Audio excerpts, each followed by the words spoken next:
I'm Tony Lockwood, founder of Thomson Wright Partners, and I'm delighted to welcome you to the latest episode of Inside Track, where I discuss business transformation journeys with leading figures in industry. The whole focus of Thomson Wright Partners, and for me personally, is to help clients to successfully deliver change, to avoid becoming one of those statistics that Dan Leyland highlighted a few weeks back. That's why we established this podcast, so that we can all learn from each other's experience. My hope is that you'll pick something up from each episode that you can apply into your change programs moving forward. Maybe a tip that can help you move things forward, or potentially avoid an issue that could derail your project. Today I'm joined by Hannah Manyewu, someone who has spent a whole career within socially focused organisations. So it will be interesting to see how her approach and style differs from those in other episodes of the podcast. Well, hi Hannah, thank you very much for joining us today. We're recording it the day after the UK Prime Minister announced the start of the relaxation of the pandemic lockdown in the UK. So how have you been coping in the last 7 weeks? It's been absolutely fine. I'm conscious of lots of people have had lots of struggles. We've been really fortunate. We've recently moved into a house. We were renting a flat while we were having our house renovated, and we moved in January, and it's got a garden. So we would have been in a one-bedroom flat, sort of juggling lots of things. But as it's turned out, we're in a house with a garden. The weather's been amazing. I'm not nailing the homeschooling at all, but I'm sort of living with that. And yeah, we've been really fortunate. I'm aware of how many people are not in the same position as us, so not smug about it at all. But it's been fine. Yeah. I think the sort of one common theme every time I ask that question is that people have gone through a massive amount of change in a very, very short period of time, and those of us that are accustomed to working in change and being in that sort of change environment have become accustomed to that and adapted to the change a lot quicker than some of the other people have, to be fair. Yeah, I hadn't thought about it in that way, but you're probably right. It's like my preference actually I'm quite comfortable and enjoy change, so perhaps that's part of why it's felt quite comfortable. Yeah. So I was keen to get you onto the podcast, as your career has sort of spanned sort of socially focused organisations, initially in the public sector, then in the non-for-profit, and more recently in a for-profit organisation. So I'm really interested to get your thoughts on the cultural differences and how that's affected your ability to deliver change in due course. But before we get into that, do you want to tell the listeners a little bit about yourself? Yeah, so I've been working for about 20 years, so since I finished university, in the social housing sector. So that essentially providing affordable housing to people, or low-cost housing options to people who need it. And I started my career in a very small housing association in a fairly rural part of the country in Norfolk. And then I worked at a local authority for 5 years, so sort of had that exposure and experience of the decision-making processes and local authority experience and processes. So I worked there for about 5 years in different roles, and then I joined a housing association again that was a part of a large group, a group structure at that time that was starting to become national, and has since, and I left there over 10 years ago, but has since become very national and one of the biggest in the country. And again, so that was an interesting experience of a different sort of culture and how decision making works in a group structure. And then after that, I worked for a few other of the big, they're called G15 in the housing sector, organisations, in different roles, which have been a combination of either operations roles or business improvement and transformation roles that sit very closely with the operations. And then most recently I've worked in a couple of for-profit organisations. So as someone who's always felt that they've been a bit of a diehard public sector person, it's been a really interesting 3 years working in ultimately profit-making organisations and experiencing the differences in decision-making. And one of those was also a startup, so the sort of dynamic and culture within a startup for-profit organisation versus a quite established traditional organisation is quite interesting as well. As you say there, the common theme through that is delivering change, and whether that was in your operational capacity initially or in the sort of business improvement or the wider sort of transformation and startup environment, it's about delivering that change. So which have you enjoyed the most? In terms of roles, or in terms of roles and challenges, I suppose.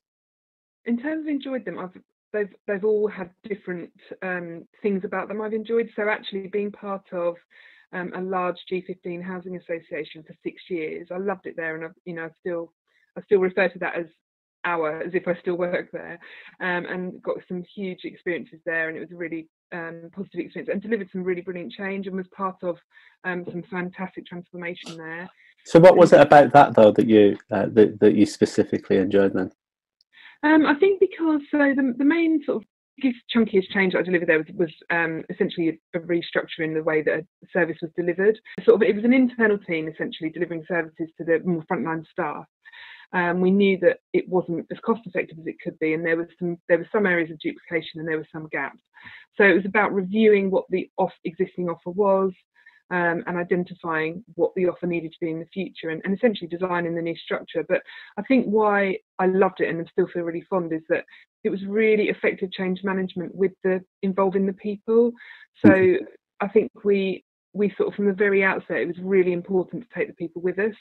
And we did that through a range of different ways. So it was through really regular, frequent, honest communication. We gave loads of opportunity for people to be actually involved in designing what the new service needed to look like. And actually, importantly, before that, we really involved people in identifying where the gaps were, giving people the freedom to be, and safety actually, to be able to critique something you're already working in. It feels like a real success that we managed to do that. And we did have a couple of people that were less engaged, but not really. Even the people that were more challenging or more resistant to the change, we sort of worked closely with them and tried to identify what they needed to be able to feel like they wanted to take part. Yeah. And then we identified the new structure. It was quite a big undertaking of change for people.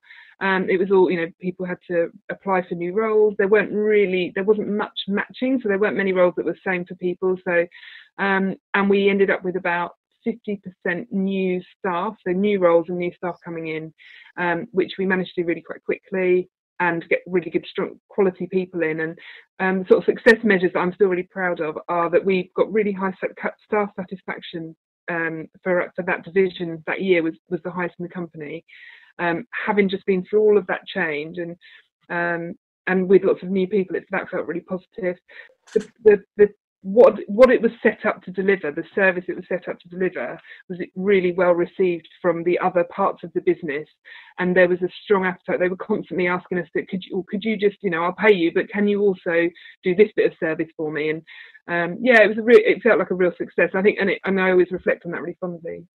Yeah, I think it's quite interesting. The 2 or 3 things that you mentioned there, and time again, they are the key essentials of any change. One is engaging with people really early on in the process, getting them to get involved in, as you say, critiquing the existing service, but also taking ownership of the design for the new one. Yeah. And then that open and transparent communication. Those 3 things I've found being essential parts of any successful change. Yeah, definitely.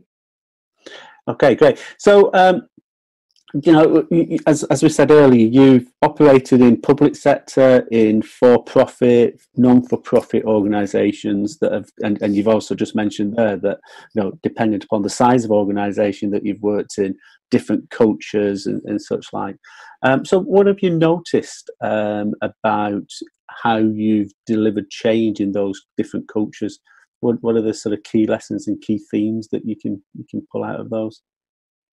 I was sort of thinking about this before we started. I think in terms of key lessons, one of the big things that I always try and hang on to myself, don't always get it perfect, but is before you start something, be absolutely clear what problem it is you're trying to solve.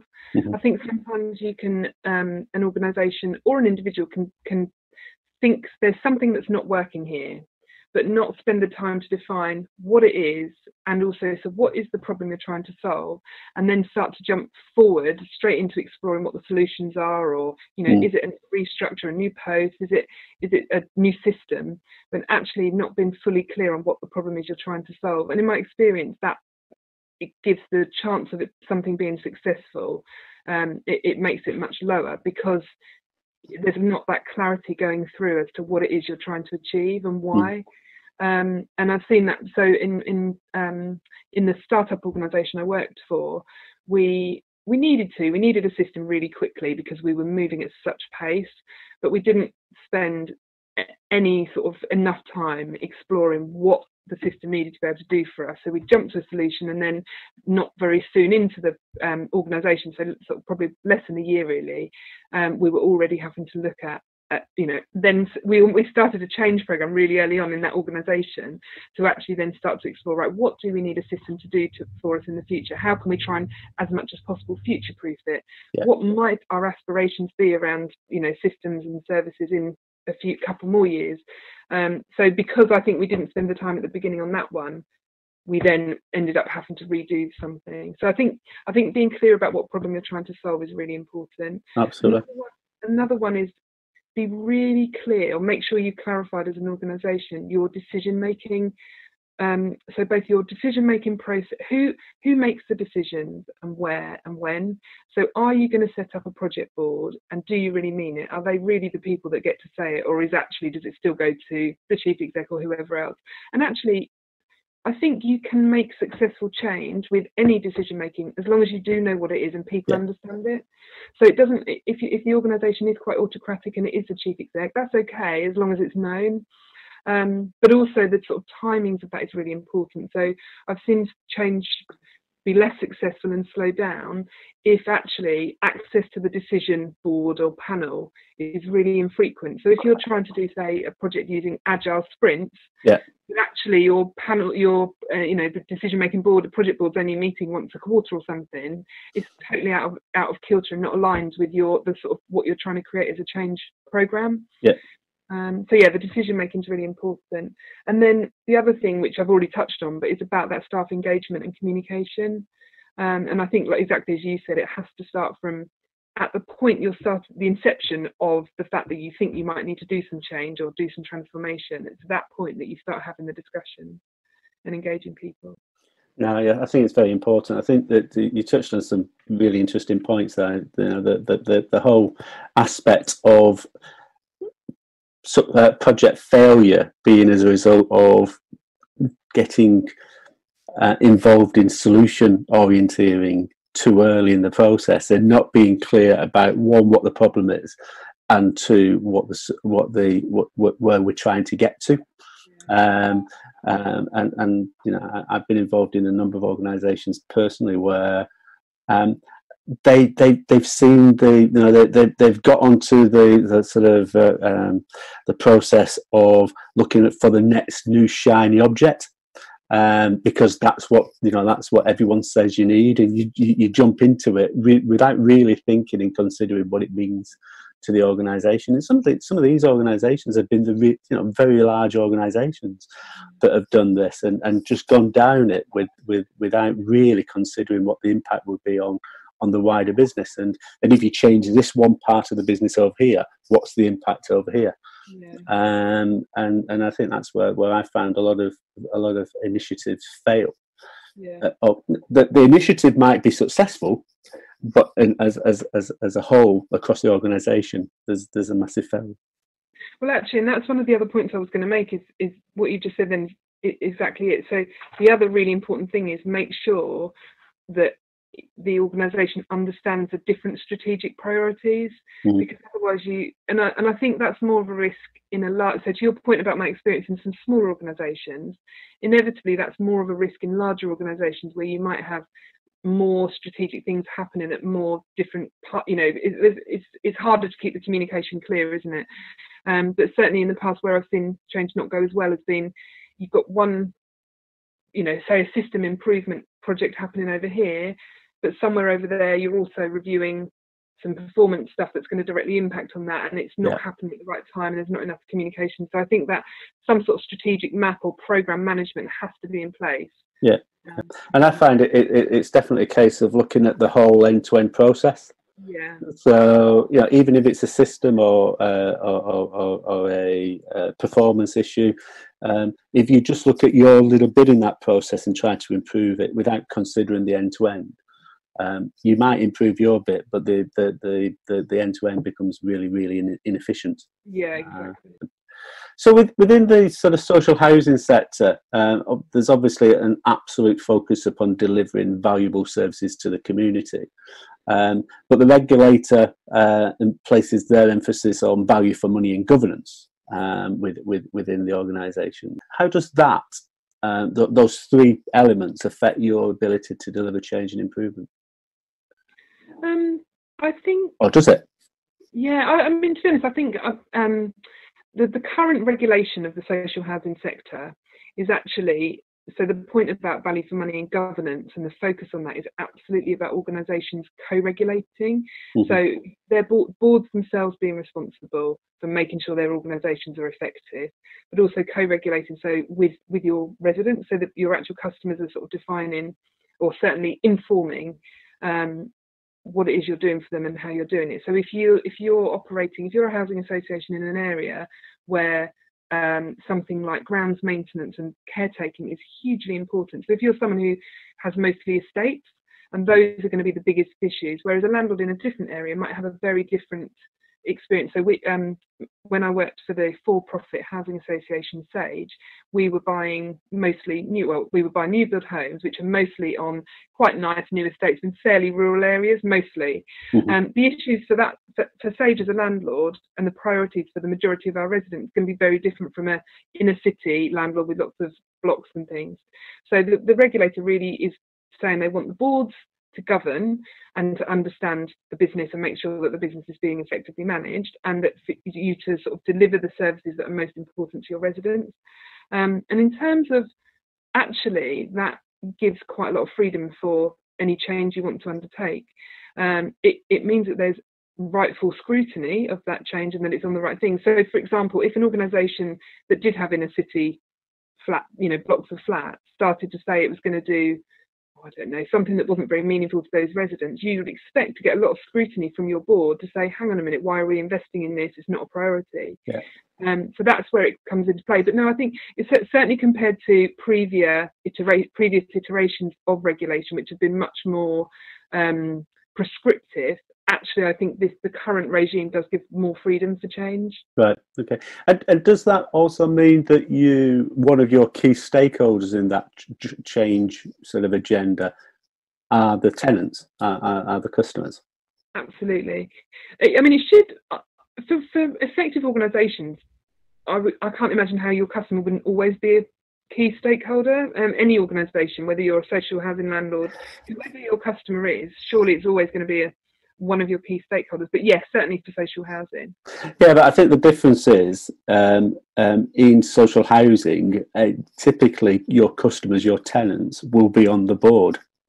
It's in a more commercial environment that is very rarely the case. Oh, I see what you mean. So someone who could be your governance. Yeah, I mean it's actually increased. Well, it's not there's not always a tenant board member, but you're right. There is in probably about half and half, I think now. Traditionally, there used to be a lot more resident board members than there perhaps are these days. But yeah, in terms of so the scrutiny, but there is, as part of the governance structures, there are sort of customer panels and resident panels that form part of that. So much more accountability to those about what are you doing, how are you doing it, where are you spending. If you're undertaking a change program that's costing got quite a big budget, what's the output? What does it mean for residents? What's improving? So yeah, there's definitely a lot of scrutiny on that. Okay. And from that then, what approaches do you adopt that ensures that you can track the value that's being delivered on any program that you're managing? I think I don't know if this is stating sort of too much of the obvious, but I think having a clear budget from the outset. I think trying to use really effective cost benefit analysis throughout. and essentially measuring what impact any changes you've had have had. So if going back to the example I used earlier on of the restructure, actually, how much was that service costing? How much is it costing now? What are some of the differences that being delivered? Yeah. The reason I was asking, Hannah, is that again, in my experience, a lot of times programs are not formally assessed, and yes, you've got a business case that's been developed, and in many cases not challenged that effectively.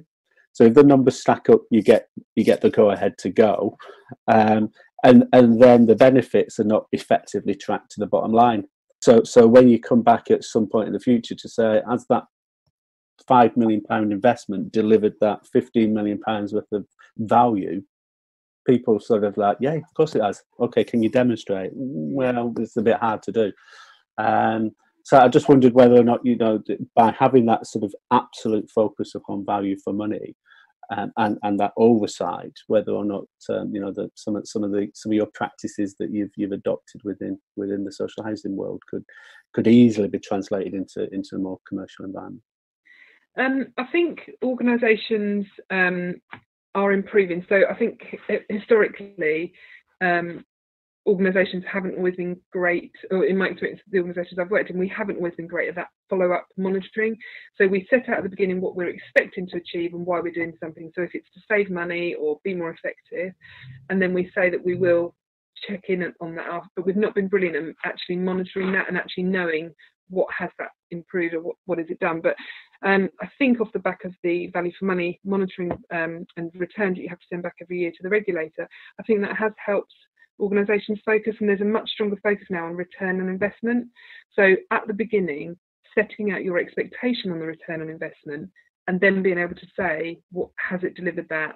Why not? What has it delivered instead? So because people know they need to be able to do that for the value for money responses, but also actually just because that is about being an effective business, I think organisations are trying to get better at it. Yeah. So that is improving all the time, but I would say it's still an area that it needs to be further progressed. And how do you go about establishing sort of the right conditions and maintaining momentum as you go through your change initiatives? I know we've spoken a little bit about engagement, but what other aspects do you do to sort of create those right conditions for success? Making sure you've got a bit of structure around what you're trying to achieve to keep things moving and stop it sort of drifting. So again, how formal that is depends on the organisations I've been in. So when I was in the large organisation I talked about, we had a sort of project methodology. We were following that. You had your particular paperwork and your processes and your governance boards. When I was in the startup for-profit, it was much more agile by virtue of the fact it was a startup. Yeah.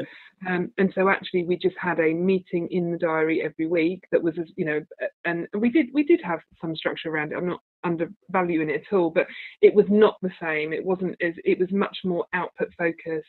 So our meeting every week, but also we would regularly review things like who were the right people still there at that point in the project. So when we were at the early inception of a new contract that we were putting in place, some of the people in the room didn't need to be further down the line, so they went, and then other people came in. So yeah. I think keeping it under review, but also having some structure around it does keep a project moving and stop it from drifting. Which do you prefer then? That's sort of the more agile or the more structured, or is it horses for courses? I think my very, very natural preferences would probably be for the more agile approach, but I think it would depend in what environment. I think that agile approach would not necessarily work in an organisation that's larger, and you need more. You need to follow a sort of formulaic approach to be aligned with other parts. So if I was more agile in that environment, that would probably wouldn't feel like the project was going to be successful. So I do think it depends on where you are, and also what it is you're delivering. But I think my natural preference is for pace and the agile approach. Right. And just coming back probably towards the sort of final question I suppose I have, and just looking at, as you say, the experience that you had within the local authorities and then within the various sort of social housing non-for-profit, and then moving into the for-profit. Did you notice any real difference in approach, or any real difference in the drive to change and the drive to transform up the organisation? Yeah, I mean, when I worked at the local authority and I finished it in 2007, so I'm going back quite a long time. Yeah. But I definitely remember, after I've been there for 5 years, when I started working for quite a fairly commercially minded housing association, that felt really liberating in terms of, oh my goodness, you can sort of, compared to the local authority, the decision making and also the devolved authority. So local authority at that time, and it was a good one, it was a really reputable local authority, but the decision making was really hierarchical, and there was very little devolved decision making. You know, even things like, at one point I was a homelessness officer, and your case decision all had to be signed off by somebody, right. And things like that, which I'm just not sure that's practical or really, you know, you might do quality assure a certain number of cases, but I don't know if everyone should be signed off, things like that. So it went from that sort of level of decision, you know, delegated authority, then move into a housing association where actually there was much more freedom. So I then, and possibly it could be that I got a much more senior role, so I worked directly into the managing director. But you know, if we wanted to try out some new customer surveying software, and I made a good business case, I could have £10,000 by next week, yeah. And we could find a way to get it in the budget and speak to the finance director, and that was done. So that felt a lot freer.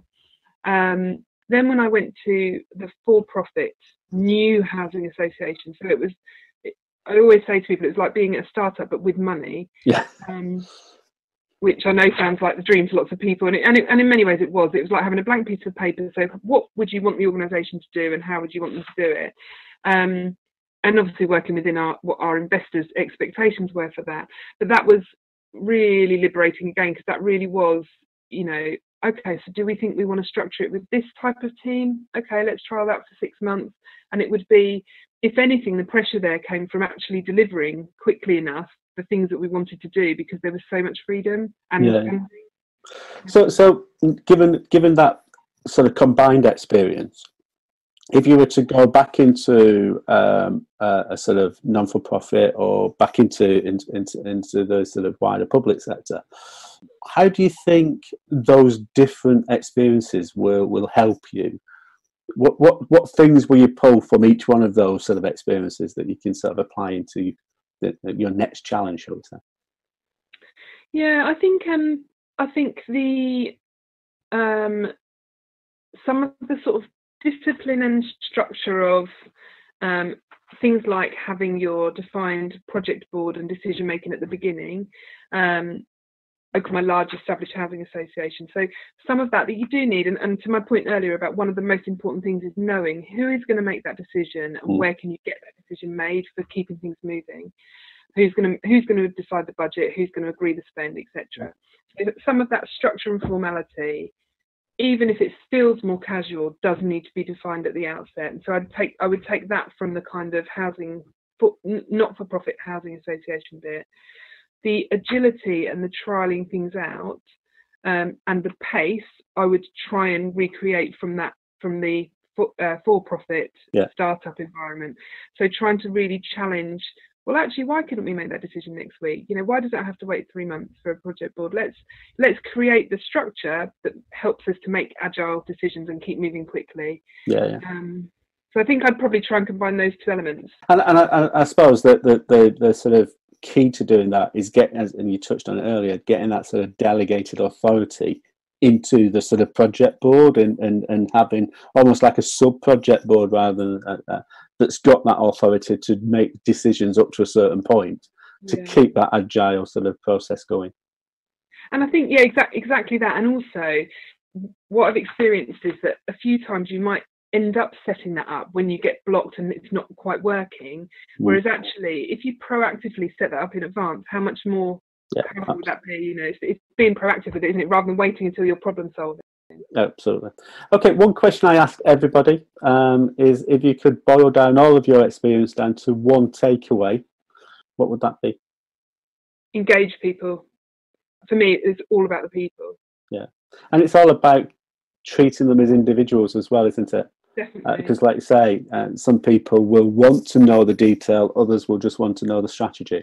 Yeah. Others will always look at the negatives, while some will look at the positives. But it's about understanding the dynamics within each individual, and trying to, as you said right at the start, take them on the journey with you. Well, great. Well, thank you very much, Hannah. That was really useful and very insightful. We occasionally get questions coming in. Are you happy if I sort of collate those to answer any questions on an individual basis? Yeah, and if anybody wants to speak to me about any more about any of the experience, I'm more than happy to. Excellent. Well, thank you very much, and speak to you soon. Yeah, thanks, Tony. Okay. Bye. Once again, thanks, Hannah. If you've enjoyed this episode and would like to get involved in a future episode, please let me know, and we can jump on a call to discuss your experience in more detail. As I said at the start, Thomson Wright Partners' sole focus is to help organisations to successfully deliver change. We do this by providing you with access to a network of experienced transformation, programme and change leaders. Lots of organisations are now starting to look to the future and adapt their ways of working as we come out of the crisis.